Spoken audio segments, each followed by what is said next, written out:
Good evening to our viewers watching on television and those joining us online across our social media platforms. I am Madana Doric with the Thursday, May 14th edition of the Guyana TV9 News. In the headlines tonight, Washington pursues quiet diplomacy as Venezuela rejects border court jurisdiction. Every dollar must serve citizens. President Ali warns procurement officers. Businessman shot in abdomen during broad daylight attack in Kitty. President Ali launches Guyana Grand Prix to anchor regional motorsports capital. Guyana to graduate record 800 nurses in largest ever healthcare boost. And LETHEM teen fined $347,500 given 9 months community service for traffic offenses. Now for the news in depth. President Irfan Ali and Vice President Barajagdio ordered strict fiscal discipline on Wednesday during a high-level meeting with cabinet members, permanent secretaries, and public accounting officials. During the engagement, President Ali stressed that government spending must always be guided by strict transparency and accountability, warning that procurement systems at all levels, including regional tender boards, must fully comply with the law. He made it clear that the misuse of public resources or manipulation of procurement processes will not be tolerated under his administration. The president further highlighted the government's intention to modernize oversight mechanisms by incorporating digital tools, including artificial intelligence, to monitor procurement activities in real time. According to him, this technological shift is intended to improve efficiency, reduce waste, and detect irregular or unethical practices before they escalate. President Ali also issued a strong warning that any breaches in financial management procedures, particularly those involving conflicts of interest or engagement with multiple companies, would attract severe consequences, including possible removal from office. The message, he said, is part of a broader effort to ensure integrity remains central to public service. Vice President Barajagdio reinforced the administration's position, stating that every public expenditure must be assessed based on its real contribution to improving citizens' lives and advancing national priorities. He noticed that the government is intensifying oversight systems to eliminate inefficiency and strengthen institutional accountability across all regions. Together, the leaders reaffirmed that their administration is committed to building a governance framework rooted in discipline, transparency, and results-driven service delivery, where public resources are managed responsibly and aligned strictly with the country's development agenda. Melanie Morris, Guyana TV9 News. Washington has launched quiet diplomatic talks following Venezuela's refusal to accept any future ICJ ruling on its border dispute with Guyana. Speaking at the U.S. Embassy in Georgetown, Undersecretary Jacob Helberg emphasized that the U.S. is deeply tracking developments because security remains a precondition for regional prosperity. Details in this report. Speaking during a press briefing at the U.S. Embassy in Georgetown, Helberg stressed that regional security remains critical to economic stability and investment, particularly as tensions continue over the resource-rich Essequibo region. Quote unquote, "We're monitoring events at the ICJ very, very closely," Helberg said, adding that the United States believes progress can be made through private conversations. His remarks came after Venezuela's interim leader, Delcy Rodriguez, reiterated before the ICJ in The Hague that Caracas would not accept any ruling favoring Guyana in the high-stakes border case. Venezuela continues to reject the court's jurisdiction, insisting the matter should be settled through direct negotiations instead. Guyana, however, has maintained that the controversy must be resolved through international law and the judicial process at the ICJ. During oral hearings earlier this month, Guyana argued that Venezuela's claims threaten the country's territorial integrity, economic development, and national security, particularly as major oil discoveries continue offshore in the Essequibo region. Attorney General and Minister of Legal Affairs Anil Nandlal described the completion of oral arguments before the World Court as a major victory for the international rules-based order. He warned that any refusal by Venezuela to comply with the court's eventual judgment would amount to a breach of international obligations. Nandlal emphasized that disputes between states must be settled peacefully and in accordance with international law rather than through threats or force. At the center of the controversy is Guyana's request for the ICJ ICJ to affirm the validity of the 1899 Arbitral Award, which legally established the boundary between then British Guyana and Venezuela more than a century ago. The ICJ previously ruled in 2020 that it has jurisdiction to hear the matter and later ordered Venezuela to avoid actions that could alter the status quo in the disputed territory while the case remains before the court. Officers of the Custom Anti-Narcotic Unit CANU arrested 2 men during an intelligence-led operation carried out of Christiana Street on Tuesday. During the exercise, officers reportedly observed 2 men standing in front of a shop and conducted searches after identifying themselves and explaining the operation. The men were identified as Dennis Pilgrim, a 73-year-old painter, and Kevon Adams, a 22-year-old mason. According to CANU, suspected cannabis was found in both men's possession. They were arrested and escorted to CANU headquarters where the narcotics tested positive for cannabis. Authorities said 56 grams were found on Pilgrim, while 29.5 grams were found on Adams. More news after the break. Stay tuned. GCOM is currently conducting a national registration exercise. Who can register? Anyone who will be 14 years or older by June 30, 2026 and is a Guyanese citizen by birth, descent, naturalization, or is a citizen from a Commonwealth country living in Guyana for 1 year or more. Persons eligible for registration must visit the GCOM registration office responsible for their area of residence to apply. Persons who are already registered could apply for a name change if they have changed their names since they were registered, apply for corrections if there is incorrect information on their national ID cards. Persons who are desirous of conducting any of the above transactions must provide the relevant supporting documents. Persons who are already registered must collect their new ID cards if they have not yet done so. This registration exercise will end on May 29, 2026. You need to apply for a transfer if you now live at a different address than the one you were registered at. For more information, contact the GCOM on 225-027729 or visit www.gcom.org.gy.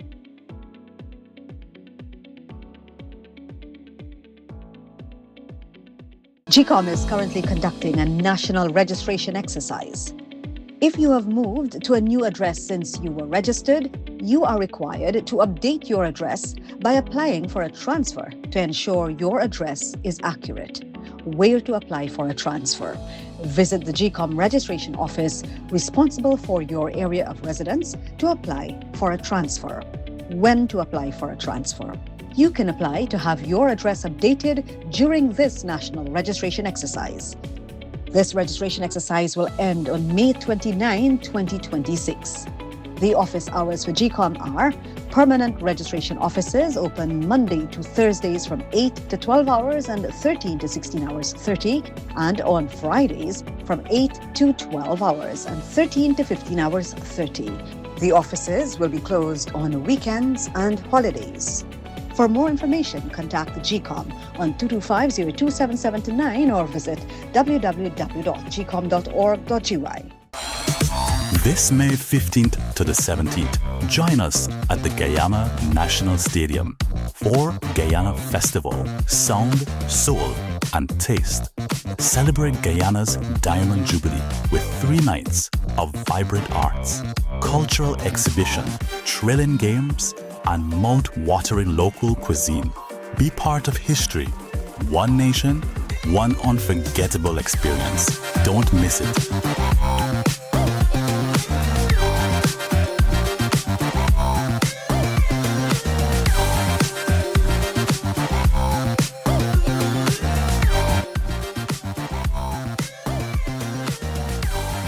Welcome back. You're watching the Guyana TV9 News Bulletin. Guyana's Ministry of Health will inject nearly 800 new nurses into the public healthcare system this July, marking the largest single workforce expansion in national history. Minister of Health Dr. Frank Anthony announced that the milestone was achieved through a pioneering hybrid training model. Here's more. Speaking on the initiative, Dr. Anthony explained that Guyana's traditional nursing schools previously lacked the capacity to train enough healthcare professionals to meet the country's rapidly growing demands. The country currently operates 3 physical nursing schools located in Georgetown and New Amsterdam, which collectively train about 200 nurses annually. According to the health minister, the government partnered with the World Health Organization, the Pan American Health Organization, and the University of Sao Paulo to develop an online training model capable of dramatically increasing enrollment and accessibility for students across the country. 3 nursing schools. They're Charles Rose and Linden. We have one here in Georgetown and another one in New Amsterdam. But these nursing schools, you have to come to classes, it's fixed facilities, and we were only able to train maybe about 200 nurses per year. So that really is not adequate for the kind of expansion that we want to do. Right. So we have worked with the WHO and PAHO and a WHO collaborating center in Brazil, the University of Sao Paulo. And they have assisted us in doing an online nursing program. So we have registered nurses who can be trained online. And what we have been able to do is also work with the Coursera platform. So they have given us a portal on their platform. We have our nursing program on that portal. The program was integrated into the Coursera platform, allowing registered nursing students to complete coursework virtually while maintaining training standards. Dr. Anthony noted that the initiative has significantly widened access to professional healthcare education, especially for persons who may not have been able to attend traditional classroom-based programs. Importantly, the minister confirmed that all successful graduates will be absorbed into the public healthcare system. The last 3 years, we have been training nurses using that portal. This year, in July, we would graduate about 800 registered nurses. This is a 3-year program. So this year, in July, 800 people would be graduating. And once they're successful, they get their certification, all 800 would be employed by the Ministry of Health. Adana Dork, TV9 News. Police are investigating a daylight shooting after a 32-year-old businessman was shot in the abdomen on Dowding Street Tuesday morning. Investigators said the Campbellville resident was sitting in a car around 11:45 hours when 2 men on a dark-colored motorcycle approached, and one allegedly opened fire before fleeing. The injured man was rushed to Georgetown Public Hospital Corporation, where he remains in stable condition. Police are reviewing CCTV footage as the suspects remain on the run. A shocking 14,000 calls are flooding Guyana's 914 hotline every year, exposing a massive ongoing battle against domestic and sexual abuse. Minister Dr. Vindhya Prasad warned that violence remains a top national crisis as victims increasingly rely on the system for survival. Here's more. Speaking at the Sexual Assault Awareness Month 2026 Symposium, Dr. Prasad said the hotline's rapid growth reflects both increased public awareness and greater confidence in reporting systems. She noted that the platform has evolved into a key national mechanism for identifying and responding to abuse cases across communities. A central concern highlighted by the minister is the proportion of cases involving violence. Out of those calls, at least 30% would relate to cases of violence, abuse, and sexual assault. A number of those, unfortunately, are to do with children cases. Dr. Prasad also outlined the rapid expansion of the hotline since its inception, explaining that what began as a modest reporting channel has grown into a major national service. Which started with a few hundred calls in the first year. And every year thereafter, we would have seen the hotline receive thousands of calls, double-digit thousands, equivalent to about 14,000 calls per year. Dr. Prasad traced the development of the broader national response framework to Guyana's participation in the International Spotlight Initiative, which helped shape a coordinated roadmap to address gender-based violence. The minister said this process strengthened reporting structures and improved access to support services for vulnerable groups. While acknowledging progress, Minister Prasad stressed that the data underscores the continued prevalence of abuse within society. She reaffirmed the government's commitment to strengthening prevention, response, and support systems, noting that efforts will continue to expand protection mechanisms and improve outcomes for victims nationwide. We will be back after the short break. Stay tuned.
Want to place your death announcements and in memoriam messages on Channel 9? Call 592-761-5006, 710-5008, 600-5006. Or visit our office at Lot 85A Lamaha Street, Albertown, Georgetown, Century 21 Building. Guyana, Channel 9 is now Guy TV9, proudly under new management. We're building stronger with a balanced and open platform for all advertisers. Whether you're promoting a business, service, or event, your message belongs right here. So choose your spot, news, prime time, or anytime, and reach viewers across Guyana. With affordable rates and professional service, Guy TV9 is your partner in progress. So visit us at Lot 21A, Lamaha Street, Georgetown, in the Century 21 building, or call 600-5006 or 761-5006. Guyana TV9. New leadership, fresh outlook, real results. Welcome back. You're watching the Guyana TV9 News Bulletin. A 19-year-old from LETHEM has been fined $347,500 and sentenced to 9 months community service after pleading guilty to multiple traffic offenses. Joel Darrell appeared before Umada Chandan at the LETHEM Magistrates Court on Tuesday, where he admitted to offenses including driving an unlicensed, uninsured, and uncertified motorcycle RZC 1G00, along with several other road traffic breaches committed in April. Guyana is leveraging elite international motor racing to fuel infrastructure growth following President Irfan Ali's official launch of the Guyana Grand Prix on Wednesday. Dubbed the CPL of Motorsports, the July 11 to 12 tournament at the South Dakota circuit will inject millions into the local economy by bringing top global luxury racing brands to the country. The July 11 to 12th event at the South Dakota circuit will host their third leg of the GT Challenge D Less Americans and is expected to attract regional racing teams, tourists, and thousands of fans from across the Caribbean. Speaking at the launch, President Ali said the government's heavy investment in the South Dakota circuit is tied directly to long-term economic returns and the creation of a thriving sports tourism industry. And this is not only about racing, this is about economics. We are building out the infrastructure, the hotels, and sport tourism is an important part of what we are building for. So this event is part of that holistic vision to situate the investments from the private sector with the investment from the public sector.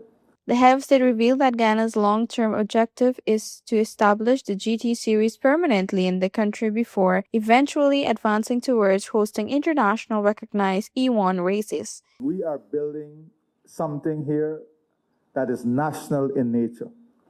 It requires teamwork, it requires patience, it requires belief. Importantly, it requires belief. And we believe today that we could have hosted this. We took the chances and we are ready to host this now. President Ali emphasized that global sports tourism is now a multi-billion-dollar industry and argued that Ghana must aggressively position itself within that market. Citing international economic figures, he noted that sports tourism is valued at approximately $672 billion annually worldwide, while the commercial motorsports market is projected to surpass $20 million by 2034. The president pointed to the direct economic spin-offs generated by major sporting events, explaining that motorsports benefits hotels, restaurants, transportation providers, mechanics, vendors, and small businesses. Ghana needs more motorsports, not less, President said. We should aspire to become the unchallenged home of motor racing. The launch event also featured special recognition of Louis Abinadar, whom President Ali described as a great friend of Ghana, while highlighting the growing partnership between Ghana and the Dominican Republic. Organizers and government officials expressed confidence that the inaugural Grand Prix will become one of the country's premier sporting spectacles, revealing the economic and tourism impact generated by the Guyana Amazon warriors. Adana Dorek, Ghana TV9 News. Turning to regional news, the CARICOM Election Observation Mission officially certified the May 12 Bahamas general election as peaceful and orderly. The preliminary statement commended voters and officials for a smooth process, reinforcing the nation's strong democratic reputation. Dominica's Prime Minister Roosevelt Skerrit publicly congratulated Bahamian Prime Minister Philip Davis on his historic re-election. Skerrit pledged to deepen bilateral ties and advance shared CARICOM goals in climate resilience and economic development. Internationally, a Nigerian court has sentenced former Power Minister Sela Maman to 75 years in prison for laundering billions of naira linked to hydroelectricity projects, marking one of the country's most significant corruption convictions in recent years. The Economic and Financial Crimes Commission (EFCC) said Maman was found guilty of siphoning 33.8 billion naira, equivalent to about $24.6 million. The sentencing was delivered by Justice James Omotusha at the Federal High Court in Abuja, which Maman tried in absentia. He served as Energy Minister between 2019 and 2021. The case highlights ongoing anti-corruption efforts in Nigeria amid persistent governance challenges. Those are our major headlines for tonight's newscast. For more trending stories, follow our Facebook, TikTok, and YouTube platforms at GOI TV9. I'm Adana Dorek. Thanks for watching.